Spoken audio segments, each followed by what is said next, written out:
Friends, പുതിയ വീഡിയോയ്ക്ക് എല്ലാവർക്കും സ്വാഗതം.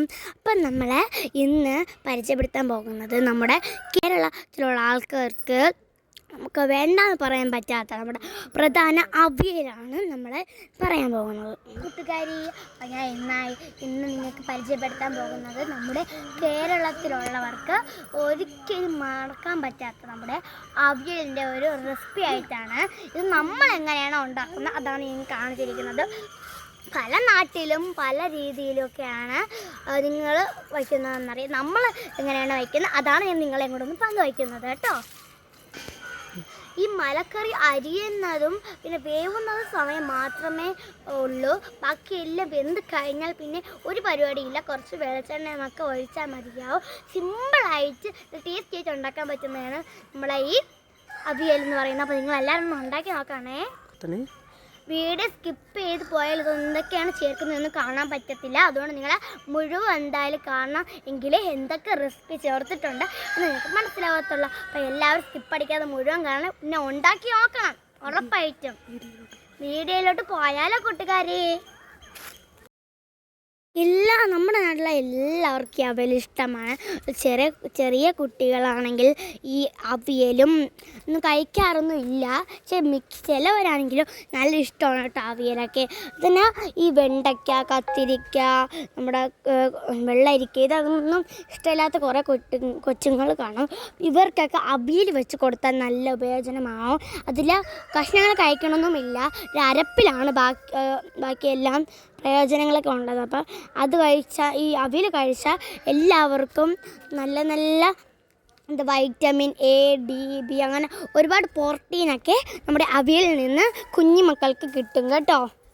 ഈ വൈറ്റമിനൊക്കെ ഉള്ളത് മാത്രമല്ല, കുഞ്ഞു മക്കൾക്ക് നല്ല പോഷക ആഹാരം കൊടുക്കുന്നതും കാട്ടി ഇത് കൊടുത്താൽ നല്ല എനർജിയും ബുദ്ധിയും എല്ലാം കുട്ടികൾക്ക് വളരും. അതുപോലെ തന്നെ നമ്മുടെ ഈ ലോകത്തുള്ള മിക്ക വെജിറ്റബിൾസ് ചേർന്ന രണ്ട് കറികളാണ് നമ്മുടെ നമ്മുടെ സാമ്പാറും പിന്നെ അവിയലെന്ന് പറയുന്നത്. അപ്പോൾ എല്ലാവർക്കും നല്ല ഇഷ്ടപ്പെടുന്ന ഒരു കറിയും കൂടെയാണ്.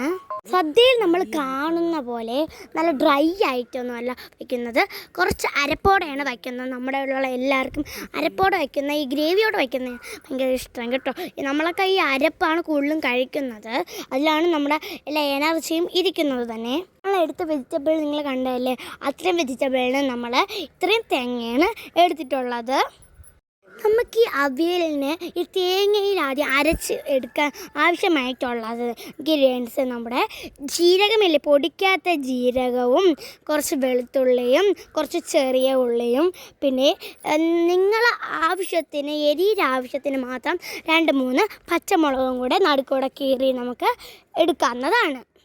ഇതൊക്കെ നമ്മൾ തോരത്തിന് അരയ്ക്കുന്നത് പോലെയല്ല, ചെറുതായിട്ടൊരു തിക്നെസ് പോലെ നമുക്ക് അരച്ചെടുക്കണം. മഷി പോലെ നിങ്ങൾ അരച്ചെടുക്കാൻ പാടില്ല, അവിയലിനത് പാടില്ല കേട്ടോ. എല്ലാവരും മഞ്ഞൾപ്പൊടി ഇടാൻ മറന്നു പോകരുത്. പിന്നെ മുളക് പൊടി ഒന്നും ഇടേണ്ട ആവശ്യമില്ല.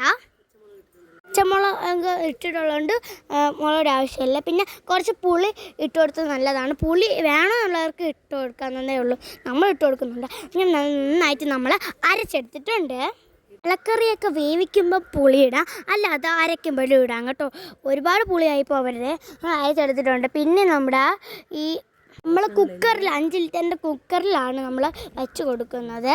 അപ്പോൾ നമ്മൾ അതിനകത്തേക്ക് നേരെ നമ്മൾ ഈ അരച്ച് വെച്ച പേസ്റ്റ് എല്ലാം ഇട്ടിട്ട് നന്നായിട്ടൊന്ന് മിക്സ് ചെയ്ത് കൊടുക്കുന്നുണ്ട്. നമ്മൾ ഈ കുക്കറിൽ അവിക്കുന്നതെന്ന് പറയുന്നത് എല്ലാ മലക്കറിയും ഒരേപോലെ നന്നായിട്ട് കുഴഞ്ഞ് വേവാനാണ്. സാധാരണ ചെറുതായിട്ട് ഡ്രൈ ആയിട്ട് വേണമെങ്കിൽ സാധാരണ പാത്രത്തിൽ വെച്ച് വേവിക്കാവുന്നതാണ്. അങ്ങനെ നമ്മൾ 5 ലിറ്ററിൻ്റെ കുക്കറിൽ 1 വിസിൽ മതിയാവും. അങ്ങനെ നമ്മൾ എല്ലാ മലക്കറിയും അരപ്പും എല്ലാം ഇട്ട് നന്നായിട്ടൊന്ന് മിക്സ് ചെയ്തിട്ട് അടപ്പ് വെച്ച് അടച്ചു കൊടുക്കുന്നത്. ഉപ്പിടാൻ മറക്കരുത് ആരും. കരിവേപ്പിലയൊന്നും ഇടാൻ നിങ്ങൾ മറക്കരുത് കേട്ടോ. ഉപ്പും കരിവേപ്പിലയൊന്നും ആരും ഇടാതിരിക്കില്ലെന്ന് എനിക്കറിയാം. കാരണം നമ്മുടെ മിക്ക കറികളിലും ഉപ്പും കരിവേപ്പിലും നമ്മൾ ഇടുന്നുണ്ടല്ലേ. അങ്ങനെ അരപ്പും എല്ലാം നമ്മൾ ചേർത്ത് മലക്കറിയൊക്കെ ചേർത്തിട്ട് ഒന്ന് നന്നായിട്ട് മിക്സ് ചെയ്തിട്ട് നമ്മൾ പറഞ്ഞ ഉപ്പും കരിവേപ്പിലയും കൂടെ ഇട്ടിട്ട് നമ്മൾ നേരെ അടപ്പ് അടച്ചിട്ട് ഗ്യാസിൽ വയ്ക്കാൻ പോവുകയാണ്. ഞാൻ പറഞ്ഞ പോലെ 1 വിസിൽ അടിച്ചാൽ മതിയാവും. എന്നിട്ട് ബിസിലൊക്കെ അടിച്ച് കഴിഞ്ഞ് അത് കുറച്ച് നേരം തണുത്തതിന് ശേഷം നമ്മളത് തുറന്ന് നോക്കാവുന്നതാണ്. അതുപോലെ തന്നെ നമ്മൾ തുറന്ന് നന്നായിട്ടൊന്ന് മിക്സ് ചെയ്ത് നോക്കണം. വേറെ ഒന്നുമേ നമ്മൾ ചെയ്യേണ്ട ആവശ്യമേ ഇല്ല. ഉപ്പ് നോക്കിയിട്ട് ഇനി ഉപ്പ് ആവശ്യമാണെങ്കിൽ ഉപ്പ് കുറച്ച് ഇട്ട് കൊടുക്കുക, ഇല്ലെങ്കിൽ വേണ്ട. നമ്മുടെ ഈ അവിയൽ നമ്മൾ കടുവറുത്തിടയില്ല, പകരം നമ്മൾ കുറച്ച് വെളിച്ചെണ്ണ മുകളിൽ കൂടെ തൂറ്റി കൊടുക്കുകയൊക്കെ ചെയ്യത്തുള്ളൂ. നമ്മുടെ ടേസ്റ്റി ആയിട്ടുള്ള സിമ്പിൾ അവിയൽ ഇവിടെ റെഡി ആയിട്ടുണ്ട്. ഒരുപാട് സമയം ഒന്നുമേ വേണ്ട ഈ അവിയൽ ഉണ്ടാക്കാൻ, പെട്ടെന്ന് ഉണ്ടാക്കാൻ പറ്റും. അതും നല്ല രുചികരമായിട്ടുള്ള അവിയൽ നമ്മളിങ്ങനെയാണ് ഉണ്ടാക്കുന്നത്. നിങ്ങളെങ്ങനെയാണോ ഉണ്ടാക്കുന്നത് കമൻറ്റ് മറക്കരുത്. ഉറപ്പായിട്ടും എല്ലാവരും ഈ അവിയൽ ഒന്ന് ട്രൈ ചെയ്ത് നോക്കണം. നല്ല അടിപൊളി രുചിയോടെ നിങ്ങൾക്ക് പെട്ടെന്ന് ഉണ്ടാക്കിയെടുക്കാൻ പറ്റും. ലാസ്റ്റ് നമ്മൾ ചോറും നമ്മുടെ അവിയലും കൂടെ കൂട്ടി കഴിച്ചു. നല്ല രുചി ഉണ്ടായിരുന്നു. അപ്പോൾ അത്രേ ഉള്ളൂ. Bye bye, see you later.